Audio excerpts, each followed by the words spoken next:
Salatu wa salamu ala rasulillah, Allah në zgjele falendrojmë, salavatet selamet pejgamberit alayhi salatu wa salam, ja dërgëm.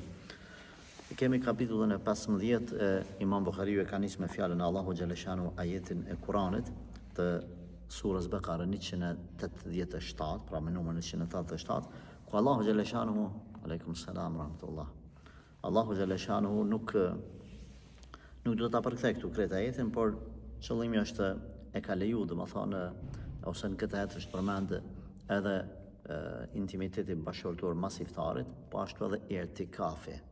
Është përmend këtë ajet edhe qysh dallohet a ka hyrë sabahi, a është hala nata për me hangër me pi. Por ato temat ma konkretisht Imam Bukharia ka përmend për çështjen e intimitetit bashkëtorë për arsye se agjerimi ka shku në disa etapa, në disa faza, që ka shku edhe ibadet të tjera, namazi për shembull, edhe shumë ibadet ose alkooli që është ndalu. Në fillim sahabët e kanë pas të lejuar veç me hangër iftar. Iftar. Qëtash ka thirë zane, në 6 ora për shembull, ti ki me hangër stash iftar. U kry manderi nesër në iftar, Ramazan. Dhe më thonë, po u vënohet në 6:30, ose në 7 erdhe të shtëpia, s'pa të buk me vete. U kry, se ke mërë iftarin, ki ma gjërë 40 tortash. Dhe më thonë, në fillim ka qenë kështu. Po ashtu ka qenë ndaluar edhe intimiteti bashkërtor, një muj dit. E njëni prej sahabëve njerë, ka bo një gabim, edhe dhe më thonë, është afru të bashkërtja vetë. Pastaj ka ardhur te pejgamberi alayhi salatu wasalam, edhe i është anku, edhe ka qa, edhe ka thonë ja Rasulullah, jam shkatru. Më thonë, u bona hela që u shkatrova. Rasulullah sallallahu alaihi wasallam i ka thonë, çka u bon shtu, thotë kështu, s'mujta me bon sabër, edhe erdhë deri tek prishja e agjerimit përmes intimitetit. Atëherë pejgamberi alayhi salatu wasalam, më thonë, i tha, a ki mundësi me liru një rab? Tha jo. A ki mundësi me agjeru 60 ditë për këtë gabim? Tha ja Rasulullah. Unë tha 30 ditë dhe që ka bana namin edhe 60 me bëmi me shtu ti kuku për muma. Hala ma keq. Tha ki mundësi me ushqy 60 fukara? Tha përveç shpirtit që kam s'kam, tha që shtojmë nas një cent, s'kam kur gja. Veç që të shpirt, fukara lëk, s'ka ishëm. Atër pejgamberi alayhi salatu wasalam i tha prit që tu se Allah inshallah t'i qeluft. Erë një njeri me një, po thamë kështu në gjuhën popullore, me një kazan me hurma. Kazan me hurma. Edhe tha pejgamberi alayhi salatu wasalam, tha ja Rasulullah i kom pru sadak. Jep jo, fukarave. Rasulullah sallallahu alaihi wasallam i tha këtij burrit, Allahu ta boni zgjidhjen. Merri tha çdo hurma, e si shpagim, për me pagu këtë, me të fshin këtë gjëna këtë, tha, shko ushqej 60 fukara, në 60 shpijet që ka pak. Ai, qa që i shko një varfën, radiallahu anhu, tha, ja Rasulullah, pasha Allahin, tha, kuj mja qu?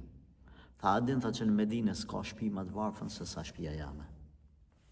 Jam unë ai, keshe pejgamberi alayhi salatu wassalam, dhe i tha, atëherë tha, merrit ti, për veten dhe familjen tonë si shpagim i këtij gabimi. Edhe shkoi ai burr duke falendruar Allahun e pejgamberi sallallahu alaihi wasallam duke qesh me ta. Edhe prej aty Allahu xhaleshanu një prej sebepeve e bani që domethënë natën me u leju intimiteti bashkëtorë prej iftarit deri në sufër. Kemi shumë pyetje që na vijnë neve, disa njerëz nuk e dinë këtë gjë. Disa njerëz nuk e dinë këtë gjë. Edhe pyesin. Nuk çuditemi se shoqër që po pyet ai. Mirë po, themi që na muslimanët me gjërat bazike nuk duhet të jemi të painformuar. Në rregull ti pyet, por se për shembull një që agjeron që 20 vjet, është mirë me marrë një libër rreth Ramazanit, të vogël, të shkurt, edhe bazat e Ramazanit, çka e prish, çka se prish. Me i ditë që të mesele nuk bën me neglishu, ose tjetrën thot, a bën me pi hapin pa ujë, se menon që jo, atër pije edhe një copë bërek pa ujë, njëjtë, ky i fort, ai i fort, qëhet e poshtë apëtan. Ose një, që di që me thonë, një diçka të fort, e cila i ngjan si hapit. E rëndësishme është që çdo sen që hyn lukth, e prish agjërimin.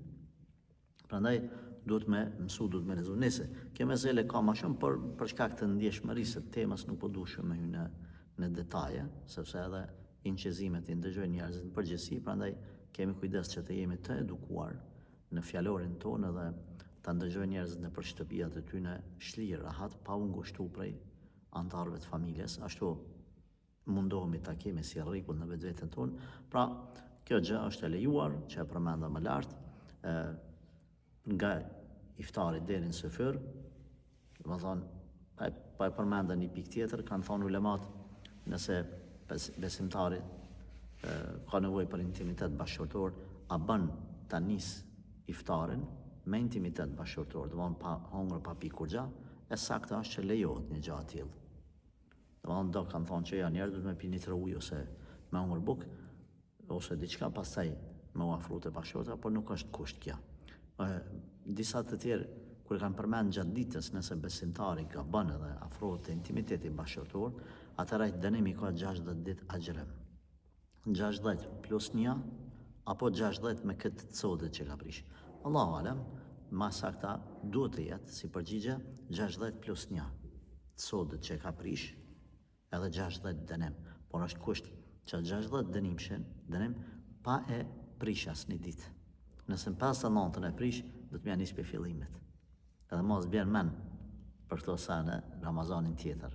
Dhe më thonë, 60 ditë duhet rënë. Përveç gruja, a dënohet edhe gruja jo. Ulemat kanë thonë, nëse burri e ka detyru me kërcënim, rrahje ose shkurërzim, e ka detyru me prish agjërimin, atëra jo nuk dënohet me 60 ditë. Bile ka pas për e tyne që e kanë qu deri aty meselen se kanë thonë edhe që atë ditë ajo se ka prish fare. Por, Allahu alem, ma saktë është ajo atë ditë me agjëru edhe njëherë mas Ramazanit, e ato 60 ditë s'ka nevoj mi agjëru për arsye se i është imponu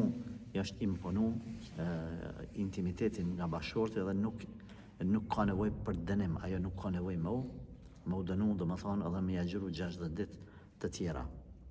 Pra, kjo është se një dispozit që duhet besimtarët me pas parasysh. Elhamdulillah, Allahu azza wa jall që ka bë lehtësime në fen tonë, veç ai që s'da, se çdo sen është e lehtësuar. Allahu na falt, na përmirësoft në jetët veprat tona dhe na i pranoft në këto 10 net të fundit të Ramazanit. Walhamdulillahi rabbil alamin.